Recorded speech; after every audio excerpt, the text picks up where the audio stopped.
What is going on, guys? Welcome to the ThinkComputers weekly tech podcast. This is episode 274. And as always, our podcast is brought to you by Amazon. If you go to thinkcomputers.org/Amazon and happen to purchase something, that gives a little kickback and keeps the podcast ongoing. With me, of course, is my co-host, Ryan. What's going on? You surprised me. You didn't say, "What's up, guys?" I don't know what you said, but you said, "Yeah, what's going on?" And I was like, "What's going on? Who replaced Bob? This is a clone of Bob that doesn't know." I know. I did do my hair, so maybe I'm a clone. Oh, yeah. Well, it's part of the right side, so I think it's probably you. I don't know. Might be somebody.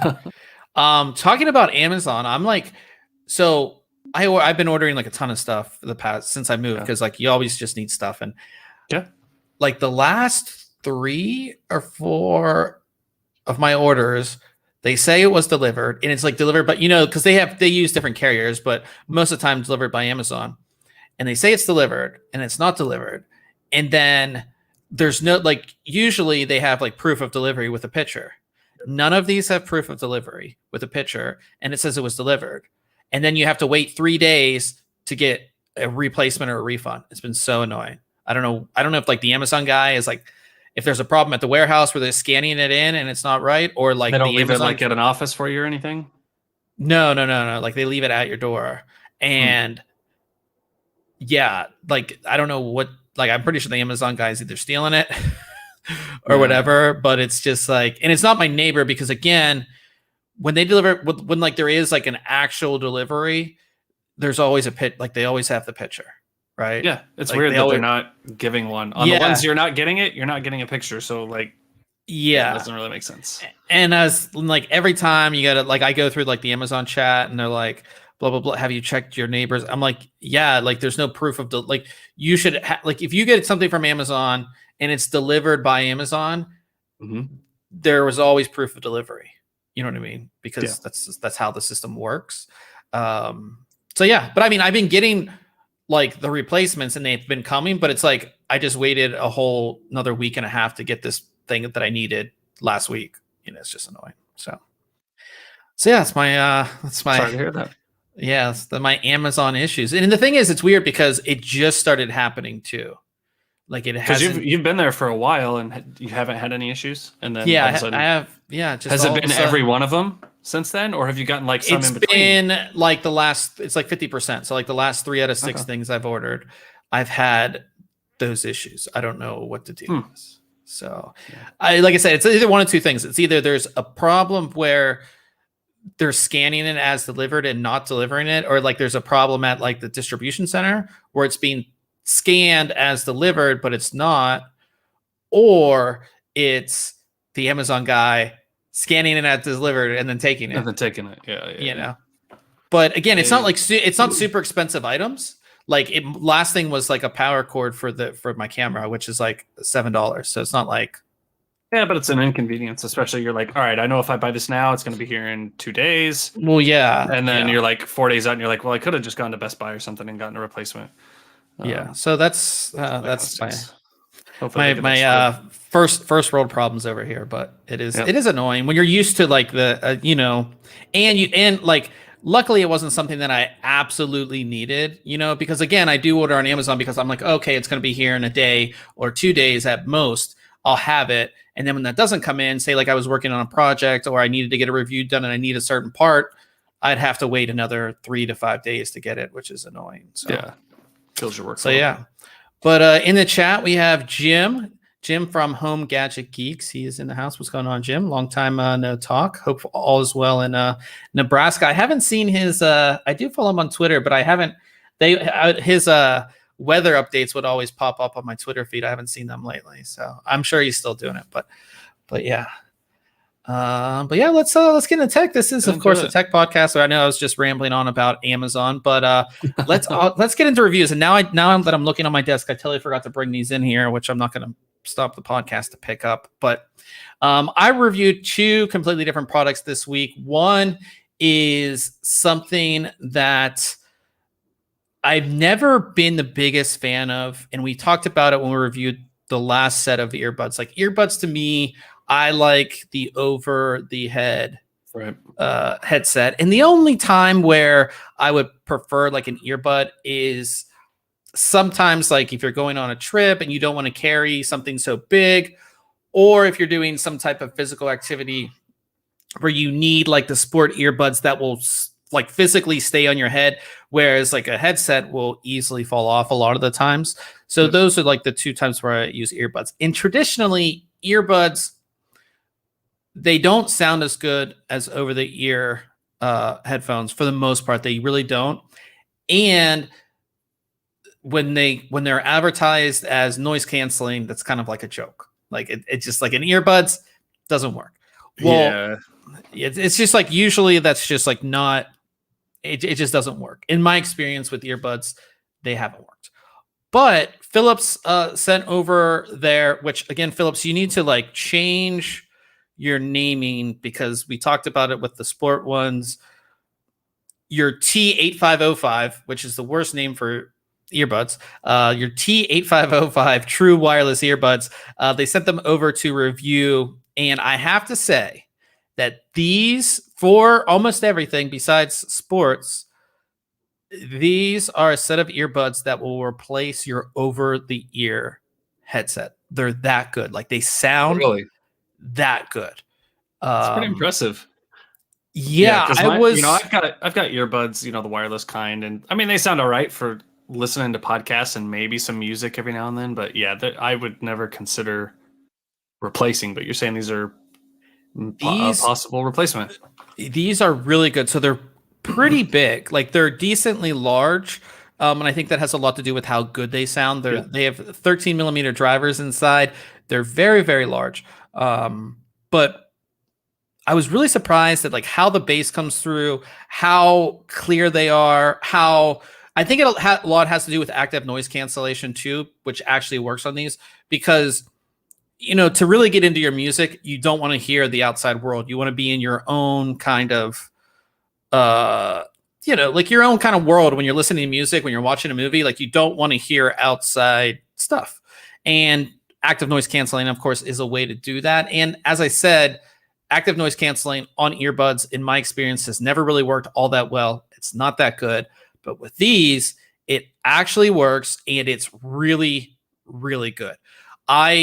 When I was testing these, I sat in my living room and my TV's about, I don't know, I don't even think it's 10 feet. Like it's probably, my TV is probably 6.5 to 7 feet from the couch.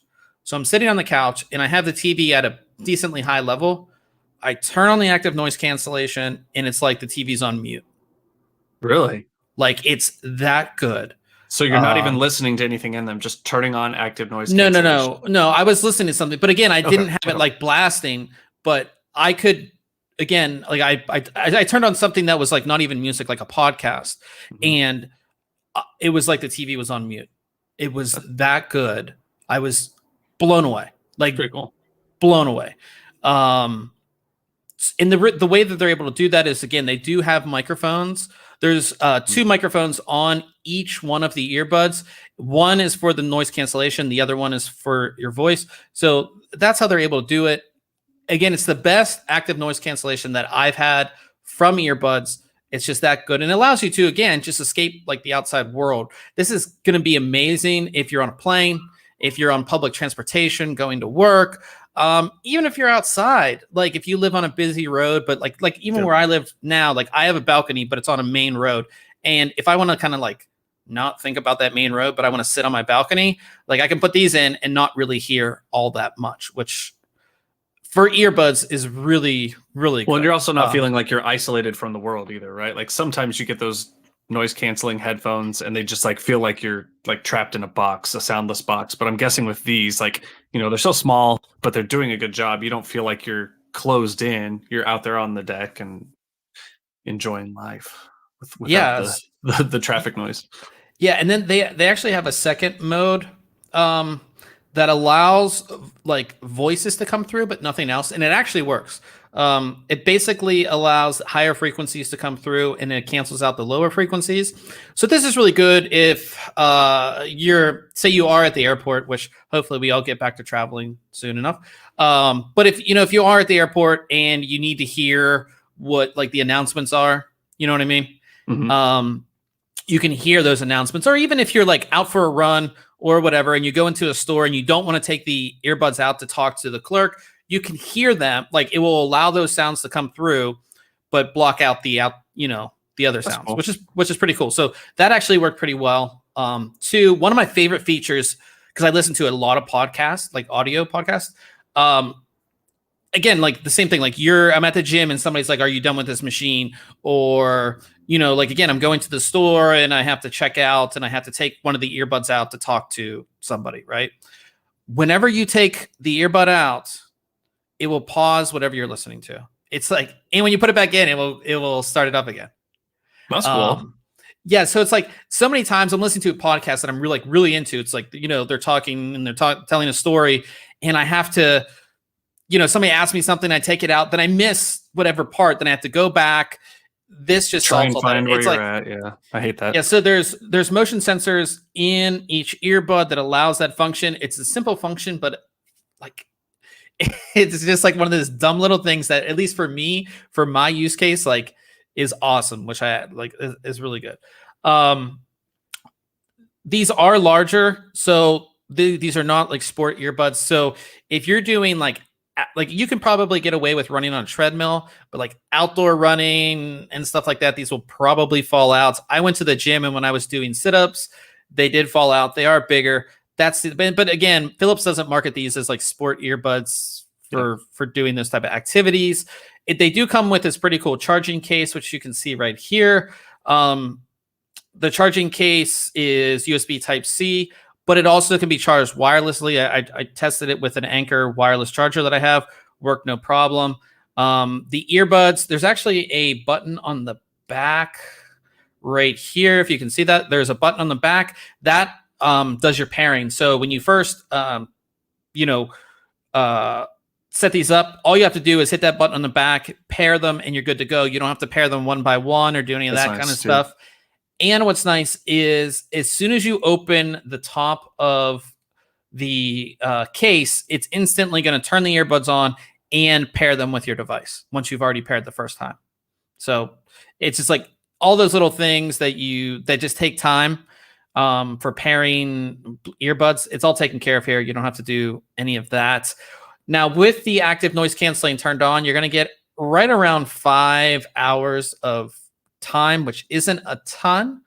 But I think for most people, that's fine. Again, with the active noise canceling means that you're going to have microphones on all the time, doing all that kind of stuff. So the battery life isn't amazing by any means, but it's not horrible. You know what I mean? But these are earbuds that you're probably going to have to charge every day, right? Every day, if you're using active noise canceling, yeah. Yeah, and the charging case does have a battery in it as well.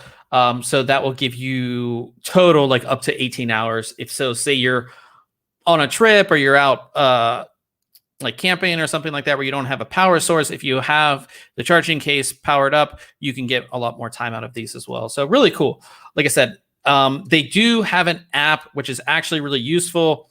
I use it on my iPhone, but it allows you to see the levels, not only of the earbuds, but of the case as well. So you can see how charged everything is. You can switch between the active noise canceling, the awareness mode, and then there is an adaptive mode, which uses the sensors to say like, okay, you're sitting down.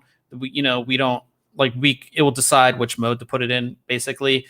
And then there is an equalizer that there's different settings, but there's a custom one that you can set your own equalizer, which I think if you do that and you set your own, it really makes these sound really, really good there too. The only downside to these as compared to some of the other ones, as far as audio quality goes, is that these will have support for AAC and SBC, but not aptX, which is like a higher quality wireless audio protocol, and a lot of other ones do support aptX. So okay. The microphones on these is good. I made multiple calls just using the earbuds. They're fine. That also means that you can do voice commands like with Siri and Google Assistant, no problem. So yeah, like I really like these. They're $149.99, which is on the expensive side, but I think with all of the little features plus active noise canceling that actually works, I would gladly pay. I mean, this is like so many of these earbuds that we review, they're like, yeah, like they're nice, but like I'm not really going to use these. Like these are ones that like these are going to sit like, in my laptop bag. I'm going to use them anytime I'm going anywhere because they sound that good and they're better than a lot of over the ear headsets. You know what I mean? That I would use with, let's say, like my phone per se. Yeah. Oh yeah. Well, they're just so less obtrusive, right? Like you just you don't want to sit there at the coffee shop or whatever with a huge headset just to get that noise cancellation or whatever the case may be. You know, you just throw these in your bag, like you said, throw them in your ears, and you don't look like a crazy person with huge headset in public. Yeah. So like I said, I really, really like these. Philips, like I said, both of the ones from Philips, we've had really good experience with their earbuds. We reviewed a sport version, which they don't sound as good as these, but they're much smaller and they have the little tips to make them stay in your ear. Yeah. So if you are looking for wireless, at least on the earbud side, Philips is doing a really good job. So definitely check out our review and check out some of their earbud offerings. And the next product is something that I've used on basically every build that I've done since this product came out initially. And this is the third generation of this product. Yep. It is the Nzxt Internal USB Hub. So we talked about it a little bit last week at the end of the podcast, where if you have like an AIO or you have an RGB controller or a fan controller that uses software, it's likely going to connect to your system via an internal USB header. Most motherboards, even the highest end motherboards, they only have two USB 2.0 headers. So even if you have just one of those devices, say like an AIO, and then you want to connect those USB ports on the front of your case, that fills up those two USB 2.0 headers. And if you want to add something else, or if your case, say, has 4 USB ports on the front that are USB 2.0, you're really like SOL on that. You know what I mean? Right. So Nzxt for the longest time has had their internal USB hub. Now it's on generation 3. They have made some changes, but it's a simple little device that basically turns one internal USB header into 4, which it just this thing comes in handy. Like it's so nice. Like you said, you've used it in pretty much every build since they've come out with it, and yeah, I think these are awesome. Yeah, so all it is a simple little device. They've made it a much more slimmer, and now the casing that you see here is magnetic. So almost, unless you're using an aluminum case, every case is basically steel these days. That means that you don't have to it does come with like tape to mount it, but like I put it in my main system here, which is a Corsair 680X. Didn't need any tape to mount it because it's just magnet right there, boom, just right in. But basically, like I said, you have this the purple port is your input that goes from your motherboard to here, and then it gives you 4 more of these internal USB headers. On the previous version, it only had 3 headers, but then instead of the 4th, it had 2 USB 2.0 2 USB 2.0 type A ports. So like the normal ports that would be on the back of your system. I was actually a fan of this. I would still prefer the 2 USB A ports, just because like I move my computer around a lot, and like sometimes you like especially for like the little wireless dongles, you like lose those. Hide them inside, yeah. Yeah, nice. If these are hidden inside your case, if it did fall out or something happened, like that it's in your case somewhere. Yeah. Where like you miss it. But I can see why they took it out. I mean, not a lot of people would make use of it like that. Like I said, and it allows them to make this a lot thinner. Like this is a very thin device. Another new change, they finally got rid of the Molex. They've gone to SATA power. So you have SATA power now, which also allows it to be a little bit thinner. You can see how thin it is. Like this is the SATA connector. So, I mean, it's very, very thin. just a simple device. You can see, I'll show how it is in my my 680X. I actually mounted it to the back of my motherboard because my motherboard has the thermal armor on it. So it just goes boop, like right there. Super simple. And that's it. Like, cool. It's just a simple device. It's $22.99, which I think is very fair. Yeah. And it's just like, there's simple products. That this isn't a flashy product. This isn't something that's gonna like blow minds, but it's just, if you ever run into where you're doing a build and you're almost there, and the last thing you do, of course, is plug in your headers for the most part. Mm-hmm. It's like one of the last things you do is run all your cables. You know, if you're installing that AIO and you're like, wait, I can't control it via software now because I don't have the USB 2.0 header. You know what I mean? You're going to be very upset. And I think that was like one of the first reasons that I had got one of these, because I ran into that exact problem. I was like, I'm going to lose out on my 2 USB ports on the front of my computer because I don't have enough headers. So yeah, that's, like I said, just a simple little device. And I think if you're doing a build, and again, especially if you're doing like the AIO route, RGB controller route, just pick one up. Super simple. That's where I've found them super handy is, you throw an AIO in, and then you're like, all right, that's one of my ports. And then my front ports on the case. And you're like, oh, where do I plug in my RGB controller that requires this USB connection? Right. Yep. So that's kind of, I'm down the same path, just in the Corsair ecosphere. Yeah. But yeah, these types of devices are awesome. And especially at that price, you can't beat that. Yeah. And I think that's one of the, that has a lot to do with too, is that's why like Corsair came out with their Commander Pro, which had both fan speed and RGB control built in, because people were running multiple different Corsair devices plus the AIO, and they were like, I can't. How do I do this? Yeah. How do I do this? So that's one of the reasons they came out with something like that. So yeah. So let's move on to Case Mod Friday, and we have a pretty cool build this week.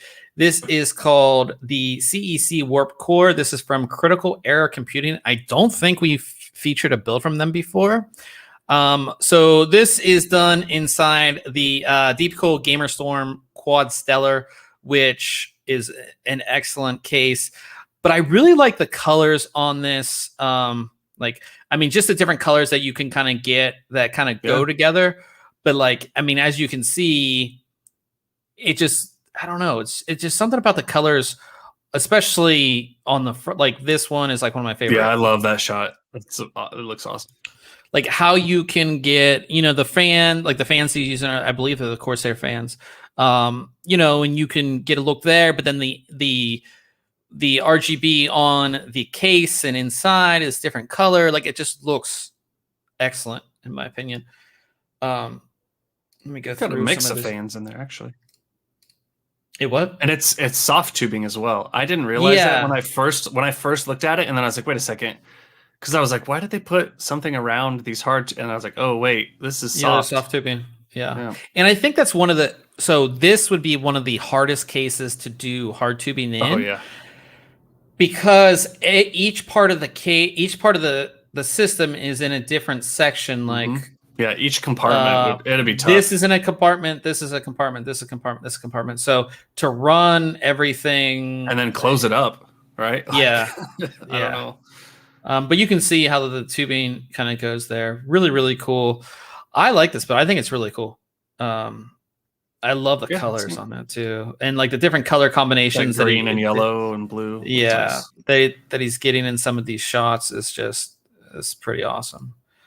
You can see it opened up there and how everything's run. But yeah, really, really good. Like I said, I'm a fan of this one for sure. So, but yeah, you can see how the tubing has to go all the way through to the other side and all that kind of stuff. Like this would definitely be a hard build to do, for me, it would just be like trying to figure out how to run all the tubing, right?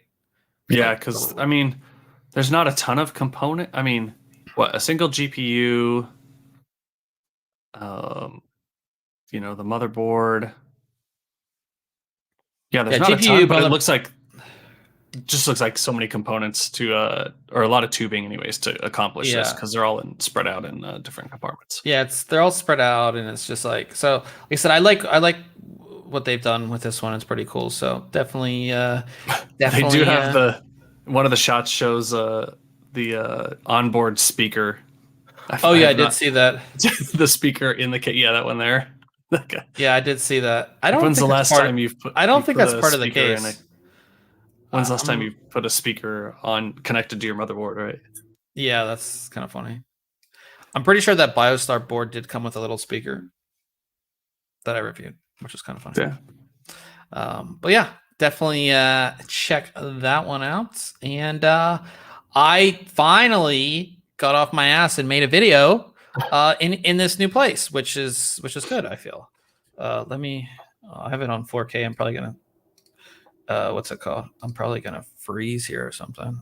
There we go. So there's me. Oh wait, I don't have it up on the screen. How about that? There we go. There's me. So there's the new shot of what. So you guys always see it backwards here in the podcast. Like if you look at me here, like you see this shot, right? So this is looking opposite of this. Yep. So this is the first video that I shot in a new place, and there's a lot more stuff coming from this. Like I'm still working on the office, but first video, basically my honest thoughts on the Core i9-11900K. It came out right in the middle when I was moving, so obviously I didn't have time to make a video, but I made a video now, and it was a great way to kind of just test this kind of setup with my desk and the lights and all this stuff. So check it out. It's linked in the show notes, which are in the description of this video. But like, I don't know. I think the setup looks pretty good. I messaged you. You never responded to my message. I didn't. You did not. We discussed it enough early on. I think I'll go back and look. We've talked about your setup a ton. No, we have. But I was like, here's the video. What do you think of the setup? And you said nothing. I was like, okay. Yeah. Maybe old man's in the chat. What's going on? Old man, what do you think of this setup here? Old man did comment on this video on YouTube as well. Like, what do you think of the how all this looks, like the setup? But yeah, I mean, it's my first video. More videos coming, obviously, but this allows, like, it is kind of hard to set up a shot. I'm sure you, like when you did your video. Oh yeah. It's like to figure out what works right and everything like that. I have, since making this video, I got a pretty cool piece of like wall art that's going to be going up. That'll be part of the shot.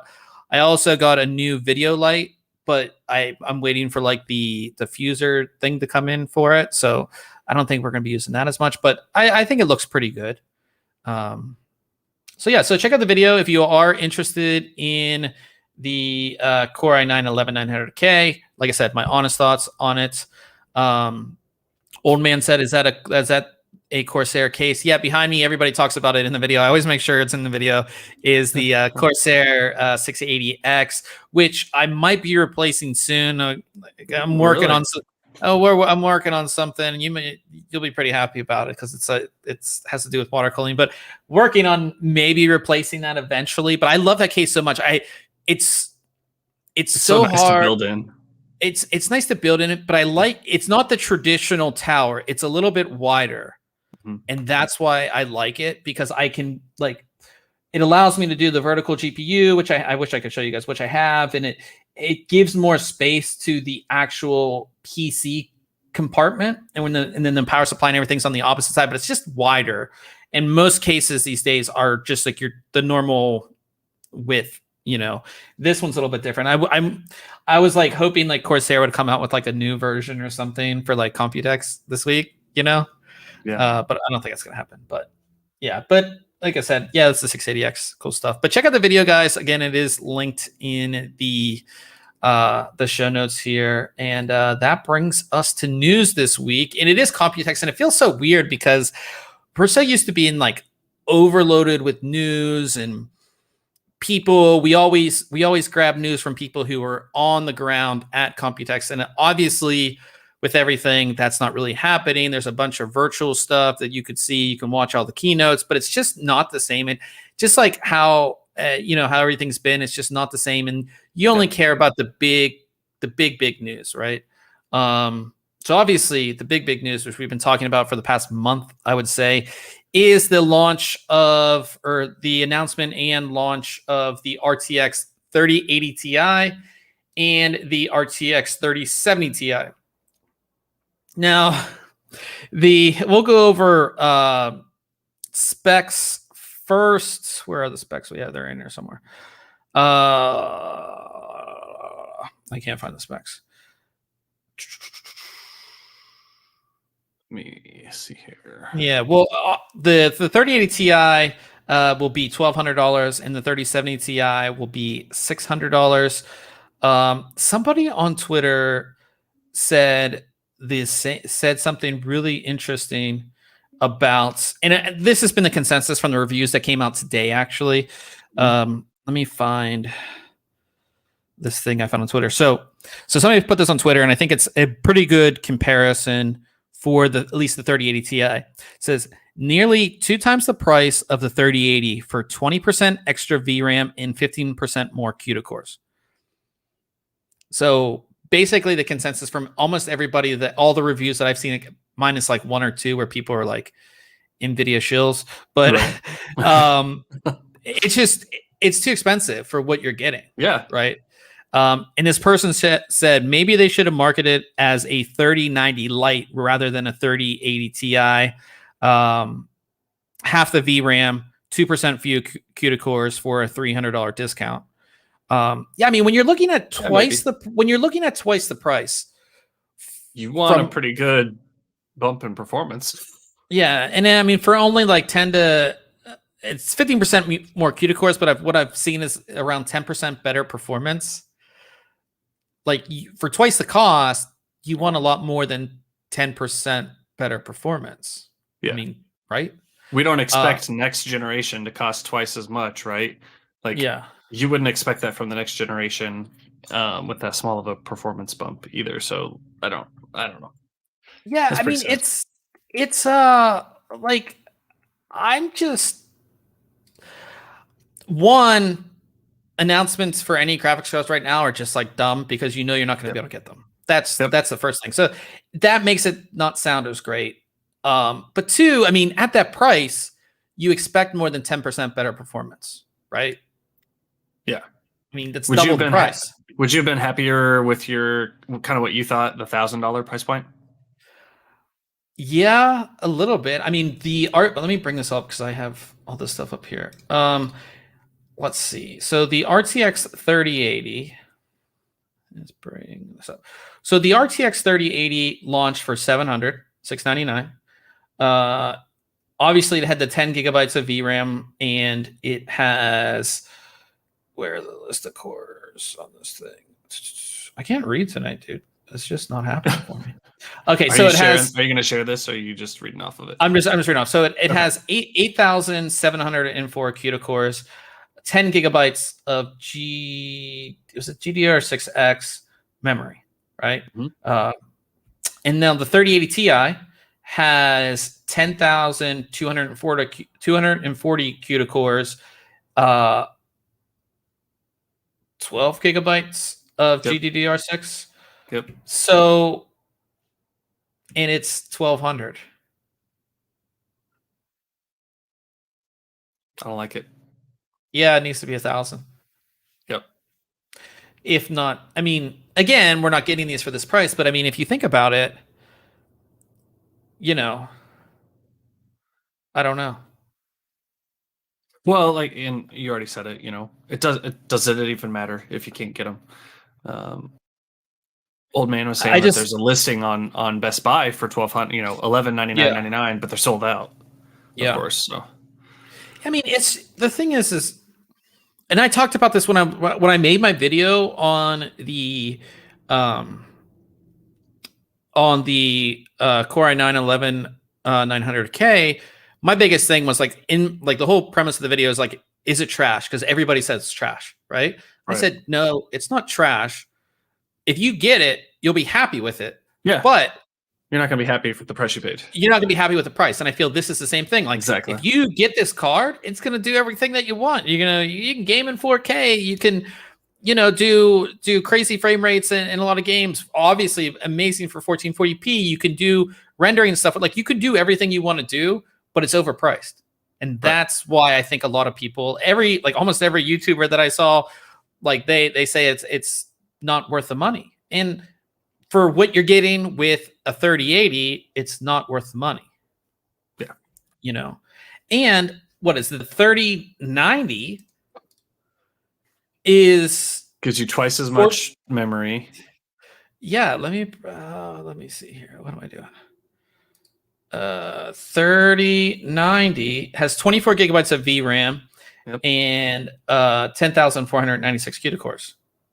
So, and that launched at $14.99. So, yeah, it's just too expensive for me. I mean, in my opinion, I think that just too expensive. And it is kind of troublesome. So these aren't necessarily refreshes. No. So they're like and the 3070, same thing. It's like the segment. It is weird in the press release from Nvidia that especially when they're talking about the 3070 Ti, they compared it to like a 2070. 1.25% more performance over the RTX 2070 Super.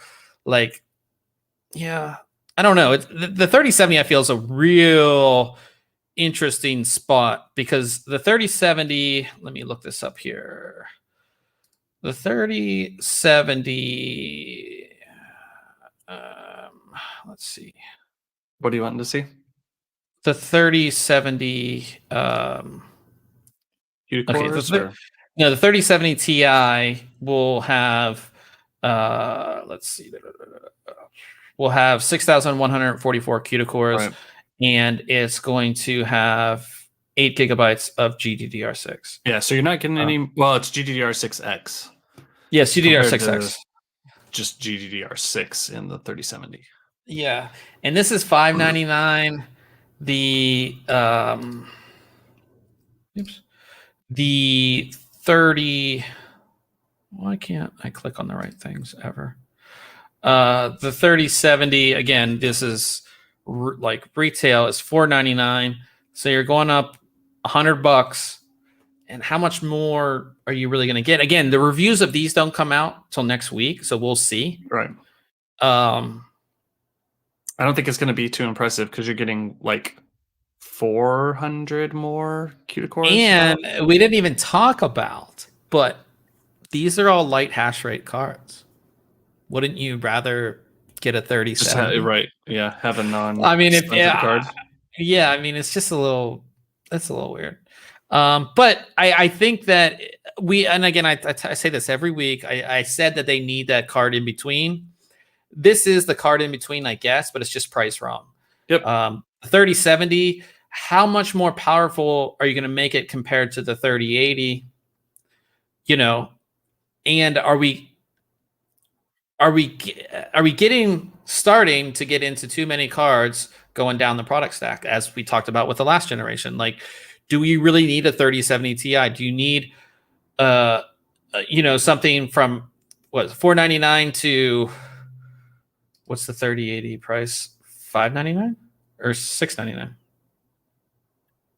Oops. I hate clicking through stuff that I can't. You're asking about which one? The 3080 is $699. Yep. The 3070 is $499. Like, do you need a card in between those two? At $599? I mean, I guess. Like, it's nice to have that $100 price point, but at what point does it make? Like, at what point do you? How small are we gonna refine At what this? point do you jeopardize either the card below or the card above? Yep. Right? Are people not going to buy the 3070 Ti because they're like, oh, if I spend a little bit more, I'll get a 3080? Or they're like, why would I get why am I going to get the 3070? Why don't I get the 3070 Ti for $100 more? Right. It comes to the thing. It's just like, I like very simple, defined, like 4 or 5 cards. That's all we need. One for each resolution. Right? Yeah. I mean, that's 1080p, 1440p, 4K, and then the 3090 or the Titan, then we're done. Like, that's how I feel. So yeah, and like I said, the biggest thing with these announcements, it's sad because one, we're still in a GPU shortage. You're not going to be able to get these, so it's not that exciting. I think Nvidia pushed this back as far as they could, right? And they did do a lot of a pushback. I think had to do also with them implementing the light hash rate stuff because that was a big deal for them, I guess. Yeah. Because this was initially, by all accounts, like at least the 3080 Ti was supposed to be announced in January, and It's now crazy. it's June. Yeah. It's great. It's June, man. I know. The year's flying Almost by. halfway there. Yeah. So, but yeah. So that was the big kind of announcement. We all expected it. That's kind of the big announcement. The second announcement is actually pretty exciting. If you're a laptop guy, I've been looking at laptops, man. Again. I mean, everything's like opening up now. And like, we were talking right before we started the show, like I've been going to the beach. Like it'd be nice to sit at the beach and be on a laptop, but like I need something small and light. Yeah, I've just been looking. So, Right. But AMD did announce their Radeon 6000 series mobile processors. 3 different processors. So you have a Radeon RX 6800M, a Radeon RX 6700M, and a Radeon RX 6600M. The 6800M features the Navi 22 GPU, 2,560 stream processors, 12 gigabytes of GDDR6, 96 megabytes of Infinity cache. And that's going to be, this is still not your super high end. I think there's going to be a higher end, basically like the big laptops you basically have to plug in for them to work. Yeah. That would be the 69 for more than 5 minutes of use. Yeah. So this is targeting like the 15-inch category. They showed this with the Asus ROG Strix G15. So that's the 6800. The 6700 is the cut down version of Navi 22. So 2,304 stream processors, 10 gigabytes of VRAM, GDDR6. And so that's going to be like I said, it's a small little step down. And then you have the 6600, which has 1,792 stream processors, 8 gigabytes of GDDR6. And again, I like this kind of layout. Like you go from, I would say the 600 is more like 1080p stuff. 1440p is the 67, and then the 68 is higher end 1440p into a little bit of the 4K. Because again, you do get 12 gigabytes of GDDR6 on the 68. Cool. So you will see, especially all the players will have new laptops coming out with these and matching them up with the Ryzen mobile processors, which I think will be a great kind of package altogether. I like it. I'm a fan of this. I saw that the Asus system there on the 6800M picture. I'd like it if it just didn't have some of the accents, but these are pretty sweet. I can't believe like we're at 12 gigs of video memory on a laptop, 12, right? 12 gigs of VRAM on a laptop. I would be interested to see how these perform, and I think the combo using the smart access memory stuff with the processors will come into getting more FPS. I've never been like a big, I'm not like for my laptop, I'm not running a high end screen for gaming. You know what I mean? Yep. Like I'd rather like a 1080p or 1440p. Like running 4K on a laptop is, I don't know, it's just. But again, I'm not primarily a laptop game. Like I'm a desktop gamer, so things could be a little different. But yeah, so that was the other really, really big announcement at Computex. Obviously, this week there'll be a ton more stuff coming out, so definitely stay tuned because we'll have a lot more information. We're going to skip the next one and go to the motherboards because that was part of the Computex stuff, so I'm going to stay on Computex stuff. A lot of companies have announced their X570s motherboard. So these are basically second generation X570 boards. They do not feature a chipset fan, which for some people was a big deal. You talked about that. Yours is kind of loud. Yeah, mine's a little loud every now and then. At least for right now, it seems like companies are announcing their lower end boards first for this X570S. So ASRock really came up with a new segment of board called Riptide. So they have an X570S PG Riptide. PG stands for Phantom Gaming, and then B550 PG Riptide as well. And if you look at them, like these chipset heatsinks are big. Small. Really? I think it's. I mean, if you look at an X570 board, like the entire section is like this entire bottom is covered up, and you got a fan in there and everything. Like these are pretty. I mean, these kind of look like these are pretty small. But again, this is like more of a value board. Yeah, definitely, because like look around the CPU, right? Yeah. Like you're missing some robust cooling for your power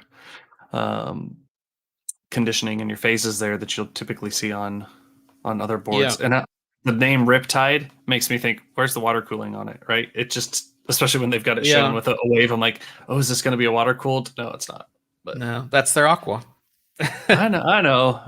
No, I know. Yeah, I mean, I think it's so funny to see how these companies come up with these new names, because you're like how many more names are you going to come up with, and how many names are you going to come up with that another company hasn't used when it comes to motherboards? Oh yeah. They're gonna be. At some point, we'll have some really weird stuff. Yeah, so that's probably why they've all kept like the same, for the same line. Yeah, the same line of money, because they're like, we have to come up with another name. But it is the brand recognition as well. Like everybody knows what a Strix is. Everybody knows what a Republic of Gamers is. Like they all know. Yep. You know what a Maximus board is. Like, it's something new. Maybe we'll get one into review and tell you guys about it. So we had that, and then MSI did announce theirs as well. So theirs is again on the lower end. So they had their Mag X570S Tomahawk. So Tomahawk is more of a value brand, and then they had their what is this thing called? This is the Mag X570S Torpedo Max, and this one has a little bit bigger of a heatsink. Now, but it's not blue like this. This is just them accenting the glow, right? Yeah, the glow, which is really bad Photoshop. If you know anything about Photoshop and doing this outline, it's very bad. Oh, hey, I've done plenty of Photoshops back in the day with the edge glow and the outer glow. Yeah, this looks like a bad. This looks like a bad just outer glow. Some bevel and emboss here, and we'll be good to go. So, but yeah, I mean, so this is theirs. As you can see, again, this Torpedo Max is on the lower end, and again, the Tomahawks is not their highest end either. They did release this image, which I'll bring it up here. They have their MPG and their Meg, so that's how it goes. It goes Mag, MPG, and Meg. So we're waiting for the Meg and the MPG board, which might be announced later this week. For some reason, it seems like this first announcement is all the lower end boards, and then we'll get the higher end boards either later this week or later down the line, maybe because they're not ready yet. Don't know, but yeah. Old Man in the chat said Best Buy is listing the 3080 Ti's in-store only. It'll go on sale June 3rd at 7:30 a.m. Man, maybe I should go to Best Buy. $1,200 though. Yeah, true. I think you'd be upset after spending that. You'd be like, yeah. I honestly think, I mean, for $699, I think the 3080 Ti is an excellent value, especially. I mean, when it did come out too, I mean, we were used to paying $1,200 for something in this, and we basically got twice the performance of the previous generation for half the price. Yeah, fix that, but yeah. So, okay, so the one I skipped is pretty interesting. So I don't know. Have you heard of this new Chia? Cryptocurrency called Chia? Oh yeah. Are you running Chia plots? I am not, and I don't know if Jim was still in the chat. I think they were talking about it at one point, and he had gotten me on. Man, this was years ago, to Burst Coin, and it reminds me a lot of that. Yeah. Right. So, I've kept an eye on it a little bit, but I haven't paid too much attention. If you know about crypto, I thought my camera just turned off. Nope, you're good. I know. Well, I got this new cable, and I made sure everything was charged So hopefully we're good. But I just heard like a beep and I thought it was that, or maybe it was something else that beeped. Something's going on. Anyways, so Chia, instead of like traditional cryptocurrency, Bitcoin, Ethereum, like you have to use GPU or CPU power to mine those coins. Chia is storage based, and if you think of Chia and like a Chia pet, like a Chia pet, I'm sure that's what this is named after. Basically, you have to have a plot, or like a plot of, think of like a plot of land. Plot of land, yep. And you plant your seeds, and your seeds grow. That's kind of like how this works, but it's with storage. Is that a good analogy? Sure. Is it not a good analogy? That's fine. That's fine. So basically, a 101 gig plot for Chia will require 1.6 terabytes of write workload on a solid state drive or hard drive. And the big problem that you run into is that, especially with SSDs, you have endurance ratings, and where like it will, we talked about this before when we review SSDs, is that the endurance rating is like, what do they have here? It's like, 3,000 terabyte, or how many full drive writes you can do to it. Yeah. Yeah. So that's where you run into problems. Well, Sabrent said, we're making a drive just for Chia. And they came out with their Plot Ripper, which is a take on the Threadripper, I assume. I think so, yeah. Yeah, they're Plot Ripper SSDs, which are specifically made for Chia. Is it called mine, or is it called plotting? Like, what is it called? I think plotting. Yeah. Okay. That's what we called it in Burst. Yeah, you had to plot your drive and do all that. So I think it's the same concept. Yeah. So they have two different versions. They have a Plot Ripper and Plot Ripper Pro. The Plot Ripper is available in 2 terabytes, and it will do 10,000 TBW, or terabytes written. And then they have a Plot Ripper Pro, which is available in 1 terabyte and 2 terabyte versions. The 1 terabyte has a endurance rating of 27,000 terabytes written, and the 2 terabyte has a endurance rating of 54,000 terabytes written.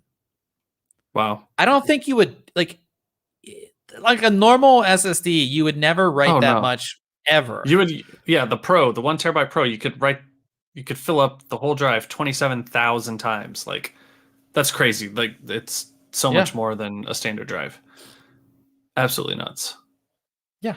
So, no word on pricing. Sabrent did say that it would be the best unit cost for plotting.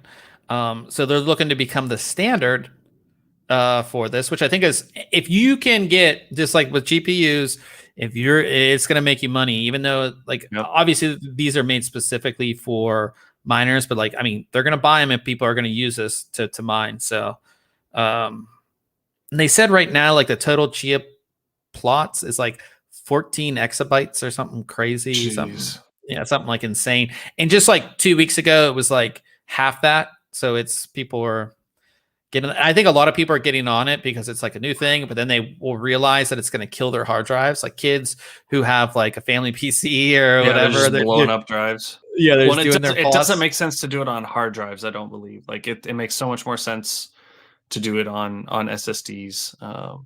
Just for your efficiency. Does the speed of the like? I think it speeds up the plotting process. Yes, for sure. Okay. I was wondering. You know what you need is that. What's that? Is it this? Was it Sabrent who made it? The battleship, or was that? I think it was. Was it like a drive, like expansion module or something? Yeah. So here it is. So this is on PC Gamer. Oh yeah. You need the Sabrent battleship with 8 of the 2 terabyte pros. You'll be millionaire. You'll be a Chia millionaire. That's what you need right there. No, that would be pretty cool. Yeah, but yeah, I mean that'd be pretty badass. I'm pretty sure that's what people are going to be doing. You would think. Yeah.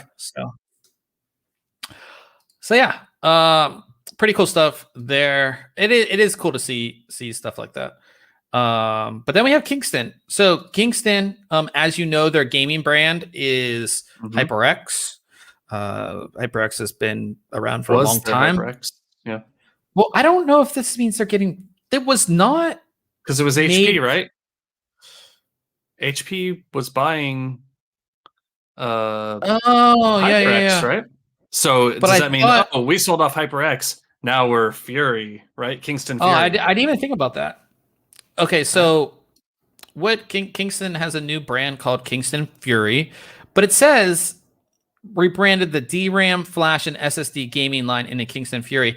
Does that mean that, like, I mean, obviously gaming accessories, all the HyperX like accessories, it's still gonna say HyperX with HP probably, or they have like for so many years they have a non-compete to not sell keyboards, mice, headset under the Kingston name. You would think that's how that goes. So we'll see. But yeah, so it seems as if DRAM, flash, and SSD. So HyperX initially did start, I believe, with memory. I think so, yeah. And I've got some old blue HyperX memory. Yeah, somewhere. So now, and then it really came into gaming, and they got really heavy into gaming accessories, all the HyperX accessories. Everybody knows the Cloud and the Cloud 2 gaming headsets, some of the best gaming headsets ever made, in my opinion. And that was in like the SSDs and the memory kind of, not as much the memory, but especially the SSDs kind of took like a back seat to the gaming accessories, really. So yeah, it's interesting to see if, are we still going to see HyperX memory and Fury memory at this? So you think that not made by Kingston anyways? Okay, so you think that they sold the HP, the HyperX line, the HyperX line. So now Kingston is going to. They're more component based now. Yep. Yeah. Okay. Now, the HyperX memory? Like, I mean, Micron owns Kingston, right? Oh wait, no, that's Crucial. My bad. Yeah. So yeah, I guess it doesn't matter because they can source their own. Their own stuff. Okay, so I got them confused. I got them confused with the Crucial Ballistics because that's their gaming brand. Which Crucial? What are you guys doing? You guys, that Ballistics was so good. Oh, and then you don't hear about it at all. Yeah, you can still get it, but they just like everybody else, especially memory companies, like they all, like Corsair, like they all went in on the game, like gaming branding and gaming. We're gonna like Kingston, we're gonna have our own gaming line. And Crucial had this Ballistics was one of the best enthusiast memory out there. Like you wanted it. Weren't they one of the first to put RGB, not even like to put LEDs on it? Yes. Yeah. They were one of the first to put LEDs on their memory. Wasn't it their tracer? Yeah. Was it Ballistics Tracer? Yeah, Ballistics Tracers, yeah. Yeah. It's just like the Antec story. It's the same thing. It's like you guys just like gave up marketing and like your products are still good, but nobody knows about them.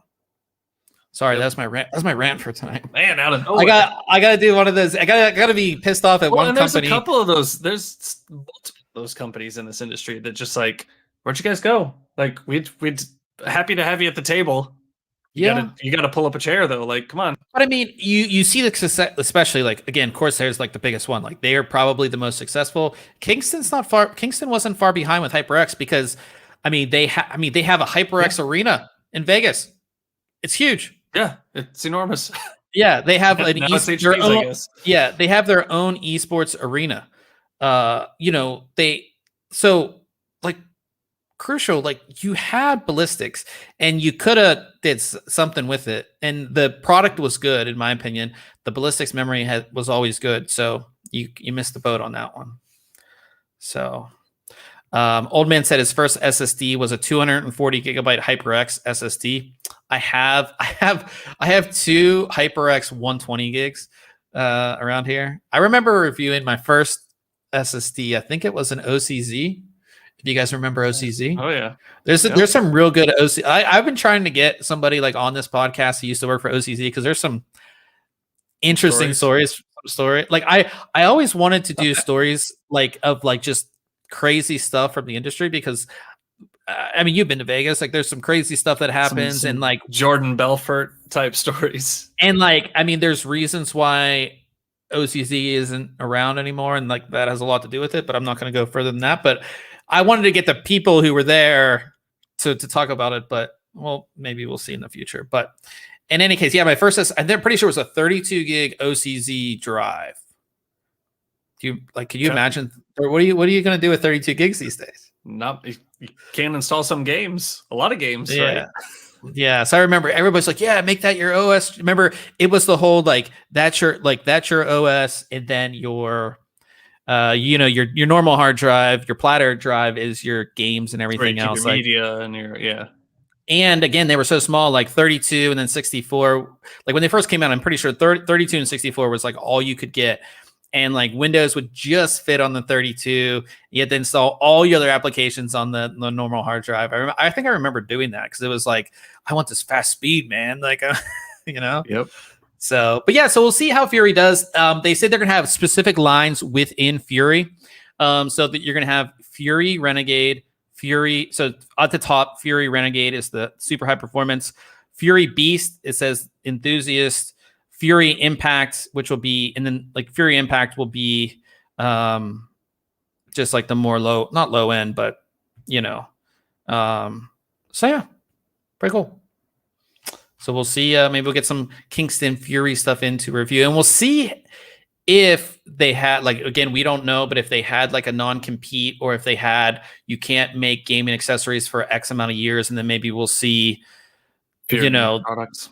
Yeah, we'll see Fury keyboards, mice, headset, all that kind of stuff. So we shall see.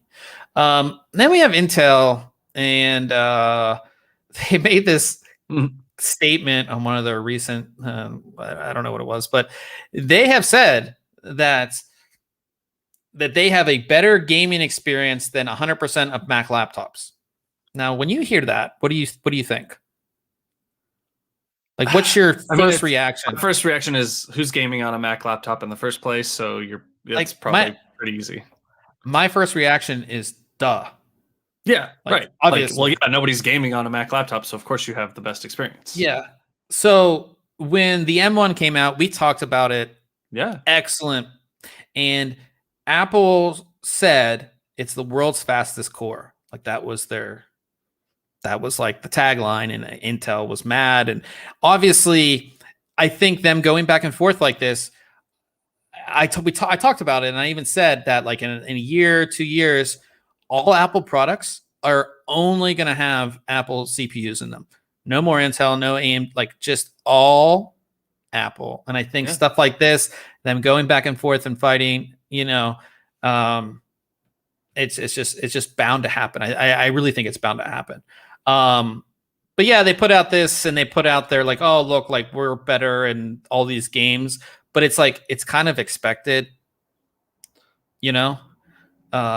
and right. Even like even a lot of these are running parallels. So like it is Windows on a Mac, and it's still, but it's like you're emulating Windows.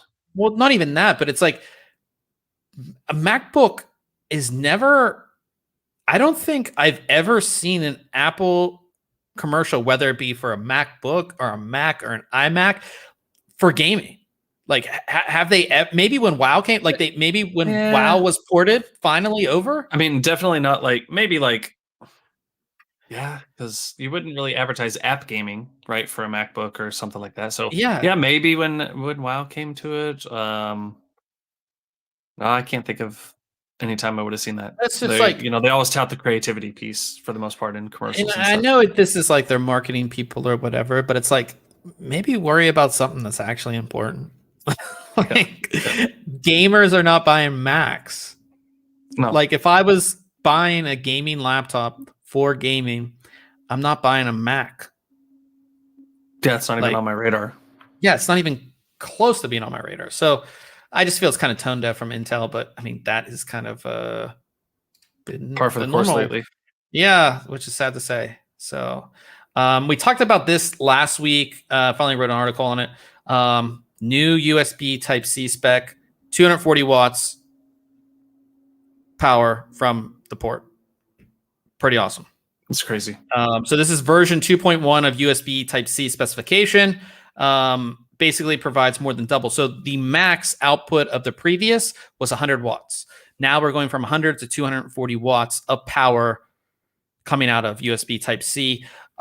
You will need new cable that will support it, but I mean, hopefully we see something in the cable that signifies like, hey, you've just plugged this into a 240 watt like unit and you're trying to use it. We're not going to allow you to. Or yeah, I think that the new, so these are, you're going to see this on laptops first. Then you'll see it go into motherboards and other stuff. But I think the newer ones will be labeled with like a the EPR maybe. Yeah, or something. The power range. Yeah. That's a lot of wattage going through a little cable. Yeah, it's the future, man. I guess. But it opens up a lot of possibilities for sure. Yeah, I mean, I see external, gaming, right? Like we've mentioned in the article. Yeah. External gaming solutions. Past that, I'm like, what else are we? Yeah, I don't know. I think it is, like I said, there's a lot of stuff, and even faster. Does that now? See, I'm not a power person, but like the higher amount of power output, can that charge faster, or is that? Am I not making sense there? Yeah. So you would be able to charge devices faster as well. Mm-hmm. So like phones and other stuff. But I mean, yeah, being able to use other devices that would normally require an external power, you could power them from your laptop, which is cool. Device. So pretty cool. And then finally, we talked about Battlefield 6. It looks like we are going to get an official reveal next week. What did they say? The 9th? Yeah, June 9th, 7 a.m. Battlefield 6, which we assume that's what it's going to be called, but we don't know. They put out this thing on Twitter that just was this little thing that says it's 10 seconds and it just says Battlefield June 9th, 7 a.m. Pacific, 4 p.m. But CEST Central. 7 when? CEST. 7 Pacific, 4 p.m. CST. Is that like Central European? And Eastern, maybe? Because if it would 4 p.m. Yeah, that's got to be somewhere in Europe. Yeah. But anyways, it just says Battlefield and it just has June 9th. And we assume it's going to be a webcast. Obviously, they're not in-person events. But that's exciting. New Battlefield. How if it is like, well, it's going to be a Battlefield game, so it's going to be good. So how likely are you to get it? I'm probably not. Not? I mean, I don't even know the last Battlefield game I bought. I just don't have the time to dedicate to another game. I agree. I agree with that. Sometimes so for they're me, fun every now and then, but if it has new like NVIDIA tech, a new benchmark or something, I will get it for that. I mean, we play one game, and we're going to be playing after tonight. We play Apex. That's like the game we play. I did enjoy the single player modes in these. They were really good. And we'll see if like the last Battlefield they had a in 5. They had the battle royale mode. Oh yeah.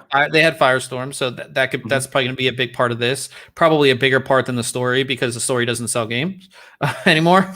Not anymore. Yeah, so we'll see how all this goes. And I would like the massive battlefields. We talked about this last week. Like, huge fights. With huge fights.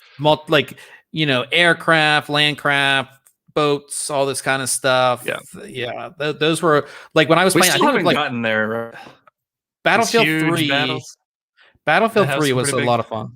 Yeah, I remember because I remember the one like you started in the aircraft carrier, and then like you took the boats, and then you had to capture whatever. And you could do some of that in Battlefield 2 as well. Yeah. So yeah, we'll see. Like I said, on the 9th, I'll watch the webcast, and obviously we'll let you guys know about that. And that is the news for a week. Again, it just seems like just kind of a boring Computex. I don't know. I mean, did it start? Today. Okay, it's day one. I mean, so like, starting in a couple. What time is it in Taiwan? No idea. Time. Oh, it is 9:40 a.m. So like day 2 just started. They're just getting kicked off. Yeah. So I mean, hopefully we'll see. Like we'll talk about it next week. Well, we might not have. We'll see what next week brings. Might not have a podcast next week, but obviously we'll let you know. But I mean, the biggest thing, and one of my favorite things about Computex is always the in-win case. Yeah. So hopefully, is there going to be a, what do they call that? Their special, their limited edition. They call it something though. And then like, because there's no like actual show, there's not going to be that, oh, look, there's just this motherboard with no chipset listed. Like, this is the unreleased motherboard you won't see for 6 months, but it's just sitting on the wall here. Like, that's the stuff I love about Computex, and we've seen it at CES too, where like you'll see this and you're like, I remember when like it might have been X570 or it was one. It might have been, what was the first Ryzen chipset? X370. So I was like at CS and it was like all the Intel boards and there was like this AMD board in the corner and it was like not out yet. And not. I'm pretty sure that it's what it was. It was like there was one where I went, but I had Ryzen before I went to CES at first, so I feel like it was maybe 2nd gen or maybe it was an Intel. But I remember us being like, wasn't that the board? And it didn't have markings on it, and you're like, I'm pretty sure. Yeah. That's the cool stuff. You like, one of the things you miss from in-person events is like that stuff, or stuff you like they put it out there for people to catch, but nobody catches it except for like a few people.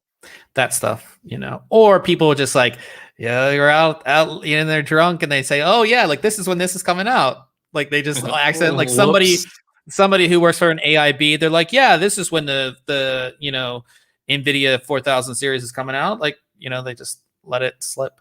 So coming up next week, obviously, besides the rest of Computex, I'll be taking a look at a monitor, in a very fast monitor. So this is the Viotech GN-V30 CBXA. This is a 30-inch curved 200 hertz monitor. It's a 1080p 21:9 VA panel. Basically, this is, for the longest time, and we only saw like 22 to 24 inch monitors were like the very high frame rate, but I do think like a 30 inch is a very good size for a high frame rate. So we'll see how this goes, but like I said, 200 hertz, I'm pretty excited to test that out. Yeah, so we'll have that. And then I'll also be taking a look at EVGA's X17 gaming mouse, 16,000 DPI. A little different look. We've been doing a lot of these lightweight mice, so it's something a little different. So we'll be taking a look at that one. Looks like it's got an extra button there on the thumb. That'd be kind of nice to have a third. Yeah, I think that's usually it's like a sniper button, right? But yeah, a lot of times you can. Yeah, looks like a sniper button on there. So we'll see. And I think you should use that because you need to work on your sniping. Are you serious? The thing is that there's no triple take in this season. That's true. That's my gun, man. That's my sniping gun. I'm pretty sure that's really huge. I'm pretty sure they released an update for these or something. I saw a headline where like now the mouse will tell you the latency or something with NVIDIA. There's a new NVIDIA. Yeah, the NVIDIA. What was it called? Reflex. Yes. Yep. Yeah. So I don't know if this one works with that, but this is the original. So I don't know if there's a newer one, but. And those in-win cases are their signature products. Yeah, the signature, in-win signature. But yeah, that's what's coming up next week. So definitely stay tuned. I love testing monitors because I get to play games. So I'm pretty pumped for that. So yeah, we talk about tech, talk about movies, talk about anything. You do any tech related stuff? Nope, I used old world tools this last weekend and built I did my cabin shed building. Yeah, I did see that. Yeah, it was some work. A little hammer and nails and saws. It is nice getting just getting out of either the city or getting out of the house and like just being outside. Obviously with summer coming up for a lot of people who now I live in a place where there is no winter, but like get outside. As much as we love you to listen to our podcast and watch our videos, definitely get outside because it is you lot to do out there. Yeah, it's been so rainy here lately. Oh, really? Yeah, oh man, it was nuts. And then like tonight, there was just an hour-long rain. The slow cloud moving across just dumped on us for a long time. Kosher Check is in the house. A little late, as always. Showing up late. No, my haircut. I'm getting my haircut like this week because this is like it's usually It's like long on the sides, I can tell. yeah, it's longer on the. I can't. So my girlfriend Kayla, she's always like, "You look so good when you let it long on the sides." I was like, "No, I look horrible. Like it needs to be fresh and cut." So yeah, it's about like I think like 3 or 4 weeks. Like I usually get my haircut like once a month. So so yeah, so I'm looking. I don't know, but yeah. Old man said he bought a Vitro RG V360 Black. I just $50 from Newegg. That's pretty good. That's pretty good. And you have to think. So when you do see this, most companies are like OEMing a lot of their stuff. Sure. So like that Vitro, which I've never heard of, might be the same as like an NZXT. You know what I mean? You don't know. There's certain components that like certain companies have patents on, but like most of the stuff is Asetek stuff. Sure. You know what I mean? So yeah, I'm looking at it here. I mean, it looks pretty decent. Yeah, it looks like a pretty standard Asetek design. So yeah, I mean, you're getting a design that's used by a lot of the big companies. And now, $50 is like crazy because they're showing, at least for the white version, $100, $89 for the black version. So if you were getting it for $50, that's pretty good. Pretty nice. And the only thing you do miss with a lot of these, like I'm not saying that I've never heard of Vitro, so I'm just going to call them a no-name company, is that a lot of times you don't get the software control that you would get from like an NZXT or a Corsair. So it's something for an AIO, it's not the biggest deal, but I mean, there are some times where like, especially when I had an NZXT AIO, like I would put it on their performance mode when I knew I was like rendering video and doing other stuff and all that. So yeah, and Old Man said it was free shipping as well. So good deals. Yeah, I haven't seen. I've been on like on rumor websites like for Amazon Prime Day because it's like it's supposed to be coming up in a couple weeks. I'm like pretty excited for that. It's like, oh, buy a new TV, get some other stuff for the house that I haven't got, and then I've been on rumor websites for like I'm looking to get a new camera and like all this stuff. So, but no other tech stuff for me. I don't think. I've just been working on stuff. I did get, which I will show you guys since you guys are all the homies at the end of the podcast here. Let me bring it up. Are you gonna spoil it? I gotta spoil it. Everybody, I mean, there's not that many people still listening, so we'll bring it up here because I'm pretty pumped for it. I know Kosher will, if he's still in the chat, he'll enjoy this for sure. Boom. So I got a neon. It's not neon. It's their LEDs. Neon's very old school, but I got this ThinkComputers like our logo made on a neon sign that's going to be in the background of my videos. It was like something I felt that when I moved to this new place in this new office, I wanted something different, and I wanted something that was like ThinkComputers. Like you want something that shows off your brand, and so I got this made, guy off Etsy, and I'm super happy with it. I'm going to be mounting it later this week. It's like how you see it here. It's like sitting on the ground. I wanted to have it like behind me, but it was just getting blown out by this camera. So, but yeah, I'm pretty pumped with how it came out. It's pretty awesome. Turned out pretty good. Yeah. So maybe we'll have to get you one that you can put behind you there too, in your little. I don't know where you wouldn't have room for. You got all your room. You got all your stuff there. All my stuff. All your junk. Yeah. All your stuff. So yeah, guys, we're going to jump off here and get over to Twitch. It's twitch.tv/ThinkComputers. We will be jumping on Apex as always. I don't have any. I wish I should have taken that mouse out of the box. I was gonna say I could test that new mouse out and see if it helps me out, but I guess we'll have to do that next week. So yeah, guys, head on over there at twitch.tv/ThinkComputers. Thanks everybody for hanging out with us, and hopefully we'll definitely let you guys know through social media. We will see everybody next week.